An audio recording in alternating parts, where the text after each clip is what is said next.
Hello guys, welcome to our channel. आशा करते हैं आप ठीक होंगे। तो आज हम 48 लॉ का एपिसोड नंबर 2 लेके आए हैं, जो आपके बहुत काम आने वाला है। तो कुछ नया सीखने के लिए टिकाए रखे आपकी नजर इस वीडियो पे और टिकाए रखे ये वीडियो आपकी स्क्रीन पे। तो हमारा दूसरा लॉ है never put too much trust in friends, learn how to use enemies. इसका मतलब मित्रों पर कभी ज्यादा भरोसा ना करे, शत्रुओं से काम लेना सीखे। रॉबर्ट ग्रीन ने अपने बुक में कहा है कि मित्रों से सावधान रहे, मित्र बहुत जल्दी से ईर्ष्या करने लगते हैं, इसीलिए वे आपको बहुत जल्दी धोखा भी देंगे। मित्र फ्यूचर में आपके नुकसान और कष्ट का कारण बन सकता है। इसके बजाय आप पुराने शत्रु को काम पर रखेंगे तो वह आपके फ्रेंड से ज्यादा वफादार होगा, क्योंकि उसे बहुत कुछ साबित करना है। दरअसल आपको एनिमी से नहीं बल्कि अपने फ्रेंड से ज्यादा डरना चाहिए। अगर आपका कोई एनिमी नहीं है तो एनिमी बनाने के तरीके खोजे, वो आपके बहुत काम की चीज हो सकती है। ये विचार रॉबर्ट ग्रीन का है और उसके हिसाब से हमें हमारे फ्रेंड पर भरोसा होना चाहिए, लेकिन इतना भी नहीं कि आप अपनी आंखें बंद कर लो और वो आपको बर्बादी की ओर ले जाइए। अक्सर मित्र में ईर्ष्या नाम की बीमारी होती ही है और वो लोग पीछे से तो कुछ और भी हो सकते हैं। तो ज्यादा ट्रस्ट करना बिल्कुल ठीक नहीं होगा, क्योंकि कई ऐसे एग्जाम्पल है जो ये बात भी सच कर देते हैं। यह स्वाभाविक है कि जरूरत पड़ने पर हम अपने मित्र को काम पर रखना चाहते हैं। यह दुनिया निर्मम है और आपके मित्र उसी निर्मम को कम करते हैं।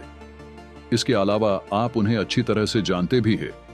मित्र के होते हुए किसी अजनबी पर निर्भर क्यों रहे? दिक्कत यह है कि आप अपने मित्र को उतनी अच्छी तरीके से नहीं जानते हैं जैसा आपको लगता है। देखिए, सब लोगों के अपने अपने कैरेक्टर होते हैं और हम अपने कैरेक्टर को चेंज करते रहेंगे। जिस भी प्रकार के लोग आपके साथ होंगे उसी प्रकार का कैरेक्टर आप प्ले करते होंगे। और कई बार ऐसा होता होगा कि आपके घर वालों से ज्यादा आपके मित्र आपको पहचानते होंगे और फ्रेंड्स के साथ बिल्कुल आप फ्री माइंडेड हो जाते हैं। लेकिन समय जैसे जैसे बीतता है वैसे आपके फ्रेंड्स में चेंजेस आने लगते हैं। आपकी प्रोग्रेस से कई लोगों को ईर्ष्या होती होगी, लेकिन आपके फ्रेंड को ज्यादा होती होगी और कई बार वो आपका नुकसान भी कर सकते हैं, क्योंकि आप उन पर ज्यादा भरोसा करते हो। Trustworthy people are not always honest. मित्र अक्सर बहस टालने के लिए आपकी हाँ में हाँ मिला देते हैं। आपको हर्ट ना हो इसीलिए वो अपने गुण छिपा लिया करते हैं। आप जब मजाक करते हैं तब वो थोड़ा ज्यादा हंसते हैं। चूंकि ईमानदारी और सच्चाई से मित्रता की नींव मजबूत नहीं होती है, इसलिए हकीकत में आपको यह नहीं पता कि आपकी मित्र की आपके लिए असली भावनाएं क्या है। मित्र आपके मुंह पर तो यही कहेंगे कि आपकी कविताएं बहुत अच्छी होती है, आपका गाना बहुत अच्छा लगता है, आपके कपड़ों की बहुत तारीफ करेंगे। हो सकता है वो सचमुच में आपकी तारीफ कर रहे हो, लेकिन कॉमनली ऐसा होता नहीं है। जब आप अपने फ्रेंड को जॉब पर रखने का डिसाइड करते हैं, तब आपके सामने वो गुण धीरे धीरे बाहर आते हैं जिन्हें उसने अभी तक छिपा रखा था। अजीब बात यह है कि आपकी उदारता के इस काम के संबंधों में बैलेंस बिगड़ जाता है। सभी लोग यह महसूस करना चाहते हैं कि उन्हें यह काम अपने दम पर मिला है, इसीलिए आपका एहसान उन्हें एक बोझ की तरह लगता है। वो जानते हैं कि उन्हें योग्यता के कारण नहीं बल्कि मित्रता के कारण नौकरी मिली है। मित्र को जॉब पे रखने में एक एहसान छिपा होता है जिससे वे मन ही मन परेशान हो जाते हैं।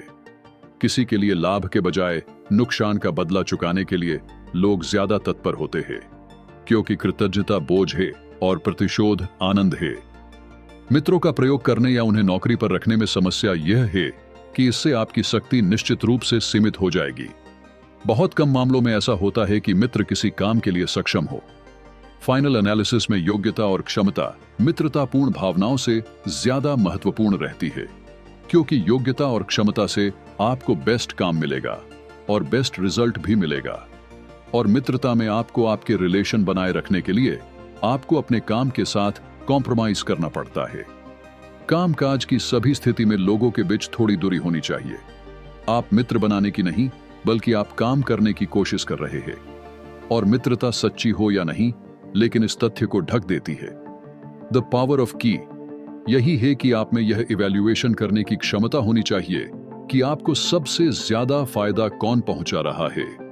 आपके मित्र जो आपके ही ऑफिस में आपके मित्र होने का और आपके नाम का फायदा उठाकर अय्यासी करते हैं, या बेस्ट एम्प्लॉयज जो काम बहुत अच्छी तरीके से करके आपको प्रॉफिट दे रहे हैं, ये आपको तय करना है। दूसरी, और आपके शत्रु जो गोल्ड की अनटच्ड माइन है, जिसका सही तरीके से यूज करना आपको सीखना चाहिए। नेपोलियन जो था वो विदेश मंत्री टेलीरेंट 1807 में इस कंक्लूजन पर पहुंचा कि नेपोलियन फ्रांस को बर्बादी की ओर ले जा रहा है, इसीलिए उसके खिलाफ विद्रोह करना चाहिए। टेलीरेंट सम्राट के खिलाफ षड्यंत्र करने के खतरों को अच्छी तरह से जानता था। उसे एक साथी की जरूरत थी और उसने सोचा कि वो इस तरह के मिशन में अपने मित्र पर भरोसा नहीं कर सकता। इसीलिए उसने खुफिया विभाग के प्रमुख फोके को चुना, जो उसका सबसे बड़ा एनिमी था और जिसने उसकी मर्डर करवाने की भी पूरी कोशिश की थी। वो जानता था कि उन दोनों की पुरानी नफरत के कारण इमोशनल अंडरस्टैंडिंग का भी चांस मिलेगा। वो जानता था कि उसका एनिमी फोके उससे कोई आशा नहीं रखेगा और ये प्रूफ करने के लिए जी तोड़ मेहनत करेगा कि टेलीरेंट ने उसे चूज करने की कोई गलती नहीं की है। जो व्यक्ति कुछ प्रूफ करना चाहता है वो आपके लिए जमीन आसमान एक कर सकता है। लास्ट में टेलीरेंट जानता था कि फोके के साथ उसका संबंध एक आपसी स्वार्थ पर आधारित होगा और वो मित्रता की पर्सनल इमोशन से बिगड़ेगा नहीं। उसको चूज करना सही साबित हुआ, हालांकि वो नेपोलियन को सिंहासन से उतारने में सफल नहीं हुए। जब इतने पावरफुल और एनिमीज दो व्यक्तियों ने मिलकर सम्राट के खिलाफ मुहिम छिड़ी, तो पब्लिक ने भी उसमें इंटरेस्ट दिखाया और धीरे धीरे सम्राट के प्रति विरोध बढ़ने लगा। टेलीरेंट और फोके के बीच सुखद एक्सक्लूसिव रिलेशन बने रहे। इसीलिए जब भी आपको मौका मिले तब अपने दुश्मन के प्रति अपनी दुश्मनी को वहीं दफन कर दे और उसको यूज करने की कोशिश में रहे। एनिमीज की मौजूदगी से विचलित और दुखी ना हो। आप मित्र के बजाय शत्रु के साथ बेहतर स्थिति में होते हैं, क्योंकि मित्र के मामले में आपको यह मालूम ही नहीं होता कि आपके छुपे हुए कौन से मित्र असल में आपके दुश्मन है। पावरफुल पर्सन अपने संघर्ष से लाभ उठाता है और अपने शत्रुओं का इस्तेमाल करता है। ऐसा करके उस आत्मविश्वासी योद्धा की छवि बना लेता है जिस पर अनसर्टेनिटी के टाइम ट्रस्ट किया जा सकता है। Golden line, the jaw of ingratitude. आप जानते होंगे कि आप शेर के मुंह में उंगली रखेंगे तो इसका रिजल्ट क्या आएगा, इसीलिए आप ऐसा नहीं करते हैं। अपने फ्रेंड के साथ इसी तरह की सतर्कता आप नहीं रखते हैं, इसीलिए आप उन्हें जॉब पर रखोगे तो इनग्रैटिट्यूड से आपको कच्चा चबा जाएंगे।